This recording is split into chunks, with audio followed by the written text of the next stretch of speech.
Hello, everyone, and happy Friday morning to you. Welcome back to Morning Musings. My name is Don K. Preston. I am the president of Preterist Research Institute of Ardmore, Oklahoma. I really appreciate you being with me. And this is what I call my responding to the critics section of my morning musings. And on Fridays, I generally try to address either articles or videos or speeches or what have you that are hot in the news, that are commonly held positions about eschatology, that is the study of the last things, that I don't believe have any biblical validity. And I'm not trying to be negative, but the Bible says, prove all things, hold fast that which is good. 1 Thessalonians chapter 5, 21 to 23. And the Bible says, test the prophets, whether they be of God. So it's a good thing, it's a proper thing, it's a right thing for us to be willing and able to examine what people are saying in regard to Bible prophecy.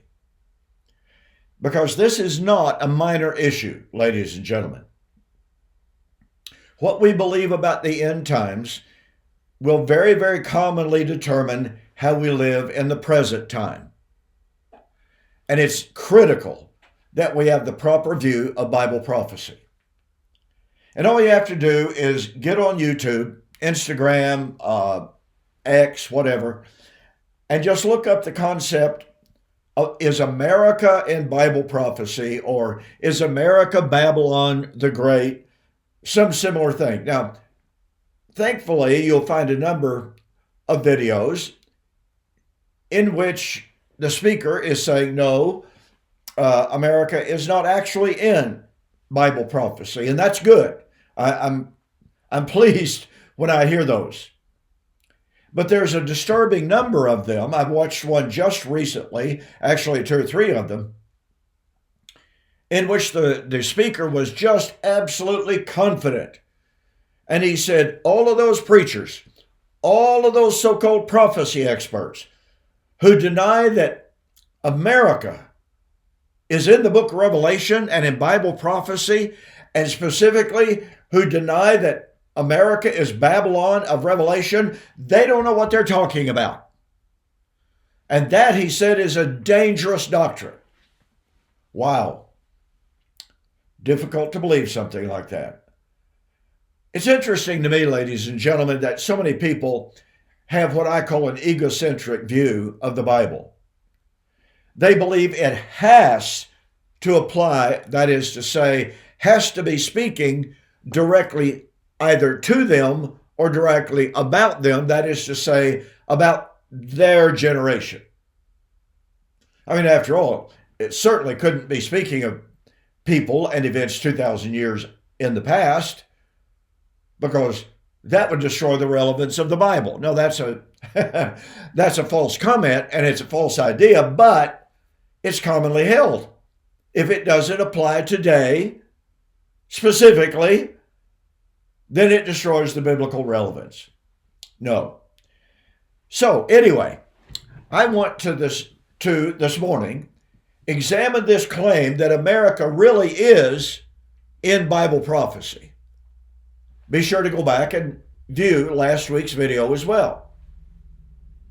Well, today I want to examine the question, is America the great harlot woman, Babylon, in Revelation?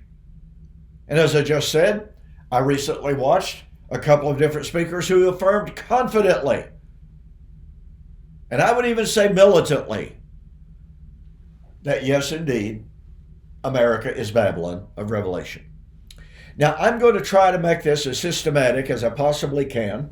I'm going to try to keep this as brief as I can. Okay, point number 1. The book of Revelation tells us at the beginning, in the middle, and at the end that the things, the people, the events of the book were about to be fulfilled imminently, soon, quickly, shortly. Revelation 1, 1 to 3.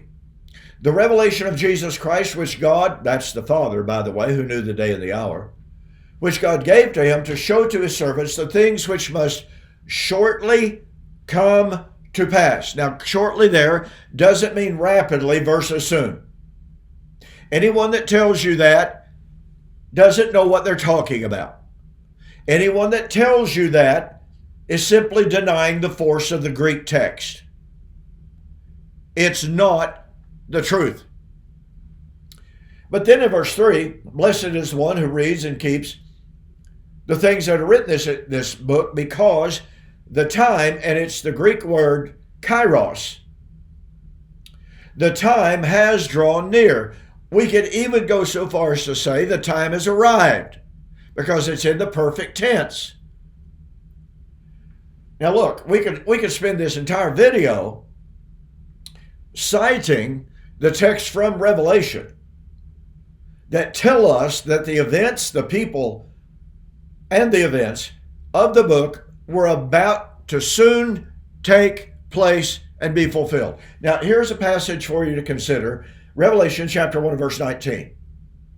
John was told to write about the things that had been, okay? That's past events. The things that are, that's his present tense. And the things that are about to take place. From the Greek word mello in the infinitive, and the Blasted-Brunner Greek grammar says that mello with the infinitive, as it is in Revelation 1:19, indicates imminence. And look, folks, I can quote one grammar, one lexicon after another that confirms that mello with the infinitive indicates imminence. But here's the point. Much of Revelation is about things that had already happened. Not things that were going to happen, but things that had already happened. Much of Revelation is about the things that were currently taking place. And yet, most commentators go to the book of Revelation and they just basically say, oh, yeah, it's about everything in our future.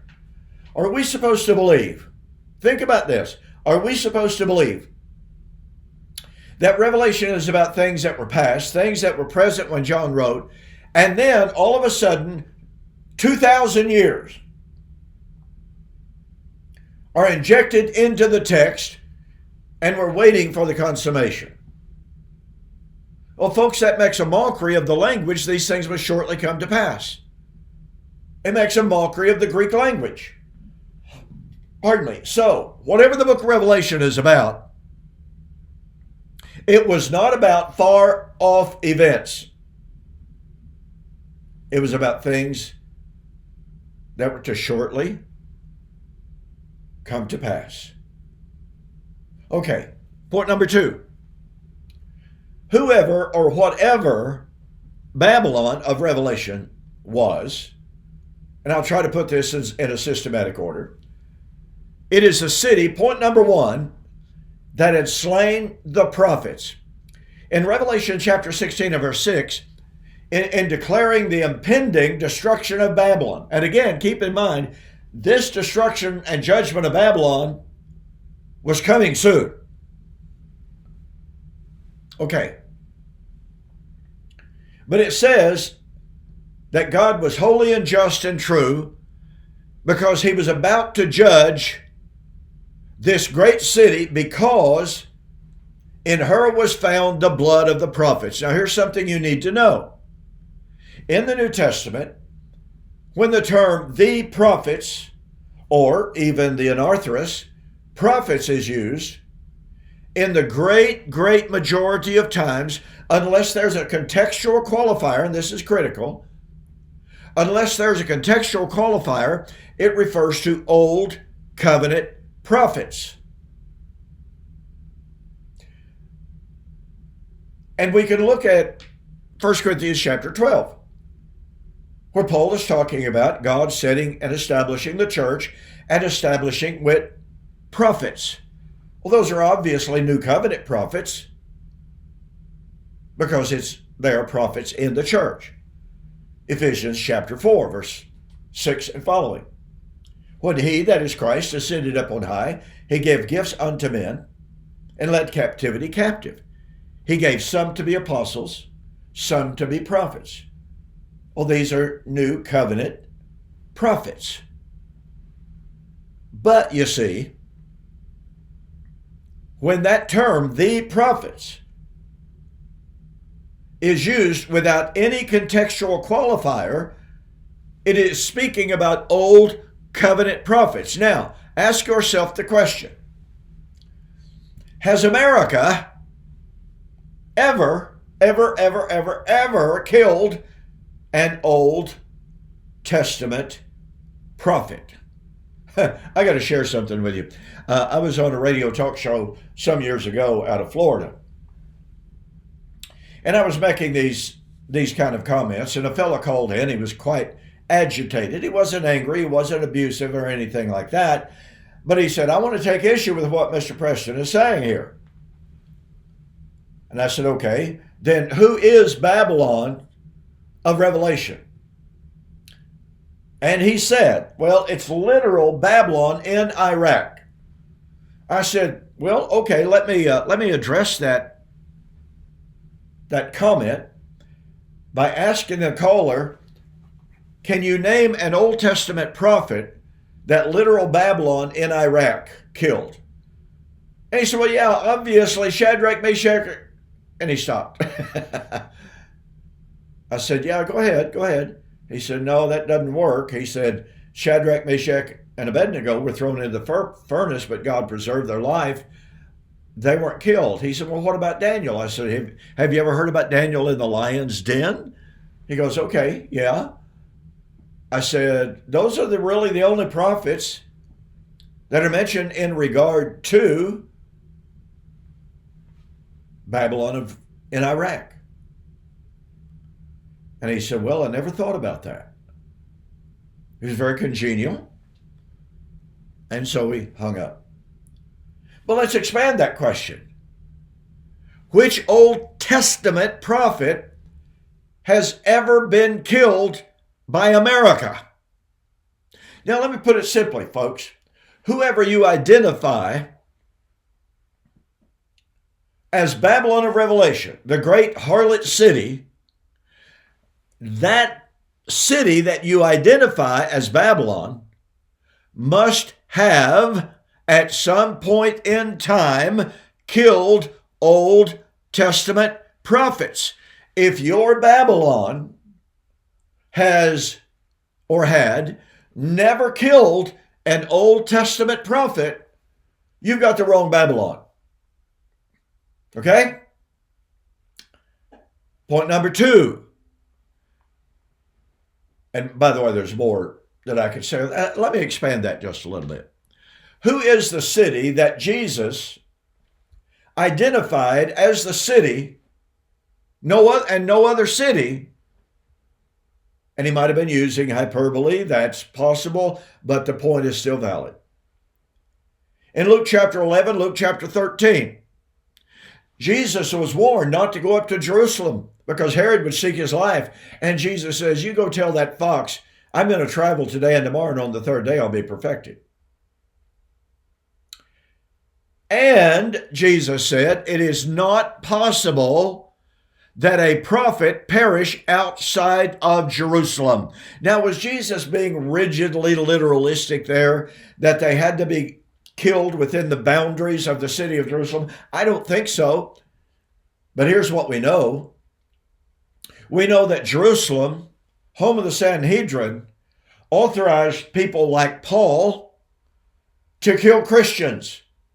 Those would have been new covenant prophets, to be sure, but it still lays the blame for killing the prophets at the feet of Jerusalem, first century Jerusalem. And Matthew chapter 23 and Luke chapter 23, or 13, excuse me, Jesus said, speaking of Jerusalem, "Behold, I send to you wise men and prophets. Some of them you shall crucify and scourge and chase from city to city, that upon you may come all the blood of all the righteous shed upon the earth." And he also said in the same text, which of the prophets have you not slain? You are the sons of those who killed the prophets. Folks, do you see the power of this? Do you catch the power of this? The New Testament writers do not identify any other city different from Jerusalem as the city guilty of killing either Old Testament or New Testament saints. And somebody says, wait a minute. Preston, what about the fact that history records that Rome killed both Paul and Peter? Well, I'm aware of that history. But are you aware of the fact that it was the Jews who instigated their deaths? Ever think about that? It was the Jews in Rome, including Nero's wife, Poppaea, his freedman, Acti, his entire circle of influence were Jews who wanted Paul and Peter dead. Okay, got to move on here. Point number 2. Babylon of Revelation is called that great city, and it is, quote, where the Lord was crucified. By the way, it's also the city spiritually designated as Sodom and Egypt. But the interpretive phrase is, it is also where the Lord was crucified. Actually, not a phrase, it's a sentence, isn't it? 3 points. Point number 1, there is only one city in all of the Bible that was ever spiritually designated as Sodom, and that's Old Covenant Israel, or Jerusalem. Isaiah chapter 1. Hear, O you rulers of Sodom. Give heed, you rulers of Gomorrah. Who's he talking to? Well, it wasn't literal Sodom and Gomorrah, because Sodom and Gomorrah had been destroyed centuries beforehand. No, he's talking about Jerusalem and to the leaders of Jerusalem. In Ezekiel 16 and Ezekiel 23, Jerusalem is once again specifically identified as Sodom. So when we find a city spiritually designated as Sodom, and then we have an interpretive sentence that says that city spiritually called Sodom is also where the Lord was crucified, folks, I'm sorry, that just ends any discussion about who Babylon of Revelation really was. And I've heard people say, well, America is just like Sodom. America is just another Sodom. And America is guilty of cruelty and murder and blah, blah, blah. Folks, that's not the point.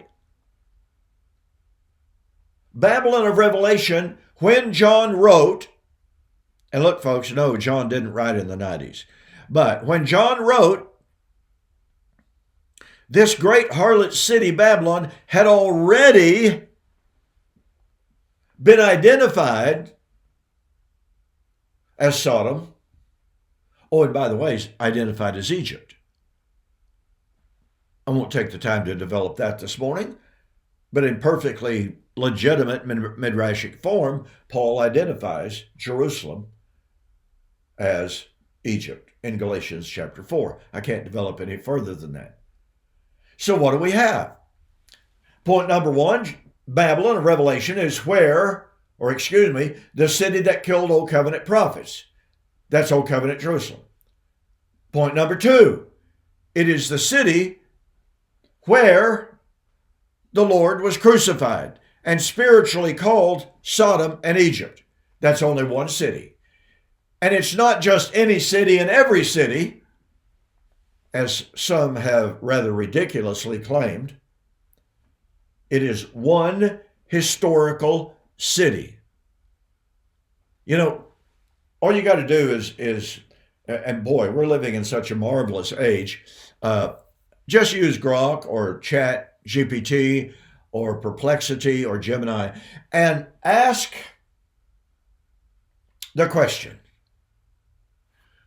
Point number one, what city is invariably charged with the murder of the prophets? And point number two, where was Jesus crucified? Point number three, this great city, Babylon of Revelation, is also the city, in addition to killing the Old Covenant prophets, it is also the city guilty of killing the apostles and prophets of Jesus. There is thus an organic unity between the guilt, or in regard to the guilt of Babylon in killing Old Covenant prophets, as well as New Covenant apostles and prophets. Listen carefully.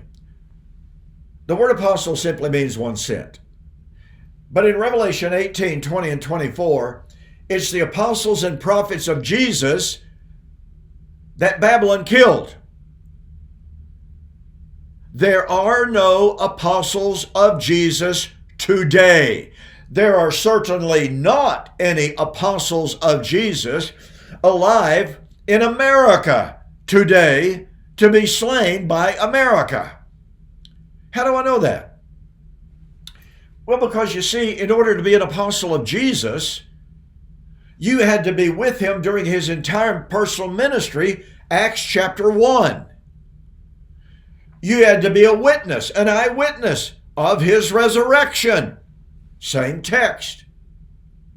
So let me reiterate. And look, I have people all the time, and I've had people contact me and say, well, I'm apostle so and such, such and such. Well, okay, that's fine. You may be an apostle of a given church. You may be an apostle of a given geographical location. You know, some group of people sent you to do this or that or the other. But with all due respect, you are not an apostle of Jesus, because the apostles of Jesus were personal eyewitnesses of his death, his burial, his resurrection. And oh, by the way, they could all perform miracles. So please don't claim to be an apostle of Jesus unless you personally were an eyewitness of his resurrected body, unless you were with him during the entirety of his public ministry, and unless you can perform miracles. So, Babylon of Revelation killed the Old Testament prophets. It is where Jesus was crucified. And it is the city that killed the apostles and prophets of Jesus. Remember Matthew 23? Speaking to the Jews in Jerusalem, behold, I send to you apostles, prophets, wise men, and scribes. Some of them you shall crucify and scourge, that upon you may come all of the blood of all of the righteous shed upon the earth. You see, John is basically drawing from Matthew chapter 23, Luke chapter 13, Luke chapter 11. And notice that in Matthew 23 and in Luke, in recounting Jerusalem's guilt in killing the prophets, and they would kill him, and they would kill his apostles and prophets, he said in doing that, they would fill up the measure of their father's guilt. Matthew chapter 23, 29, and following. Well, guess what? In Revelation chapter 17, this great city harlot, great harlot city, Babylon, was holding a golden cup full of the blood of the prophets and of the martyrs and of the saints. In Matthew 23, Luke 13, Luke 11, and Luke 23, Jesus said that Jerusalem was going to be judged and destroyed in his generation. Matthew 23, 36, 37, verily I say unto you, all of these things. All of what things? All of the blood of all the righteous shed upon the earth. All of these things shall come upon this generation. And what again did Revelation say? These things must shortly come to pass. Folks, once again, America has never killed an Old Testament prophet. America is not where the Lord was crucified. We're something like 7,000 miles away from that. And America is not the city that killed the apostles and prophets of Jesus. Now, you can talk all day long if you want to about, America is in danger of following. For instance, look at the Islamic situation, which is horrible. And why in the world our legislatures don't do something about this is beyond me. But nonetheless, you see, we have perfect correspondence between the Gospels and the testimony about Old Covenant Jerusalem, killing the prophets, killing Jesus' apostles and prophets, filling up the measure of their sin, judgment being about to fall in that generation. Perfect correspondence with Revelation. And you know what that means? That means that in spite of the corruption in American politics, in spite of the danger of radical Islamists, trying to take over entire cities and communities, in spite of the moral corruption that we see so widespread in America, in spite of all of the social injustice and the political corruption, none of this proves that America is Babylon, the harlot city of Revelation. And you know what? That's actually pretty good news. Now listen, everything that I've said today and a whole lot more, you can find in my book, Who is This Babylon? This book has been called groundbreaking. It has been called absolutely compelling. I have had the chief editor of one of the top publishing companies in America tell me it's the most convincing work on Revelation he had ever read, but no, it's too academic for them. Whatever. Here's the point. In this book, which as you can see is a good-sized book, I demonstrate that Babylon of Revelation was none other than Old Covenant, first century Jerusalem. And I've got this book, all right, and my book, The Last Days Identified, on special this month. Now, if you purchase each one of these separately, paid separate shipping on them, you'd spend over $50. But for the month of December, U.S. orders only, total delivered price, $34.95. Go to my website, donkpreston.com, BibleProphecy.com. There's a beautiful banner right up at the very top. Just click on it, order the books, make a fantastic Christmas present. Maybe for someone that is scared to death that America is Babylon. Put their mind at ease. Give them the marvelous good news of God's faithfulness in keeping His word. Babylon has fallen. Thanks again for joining me for today's morning musings. You have a fantastic weekend. See you on Monday.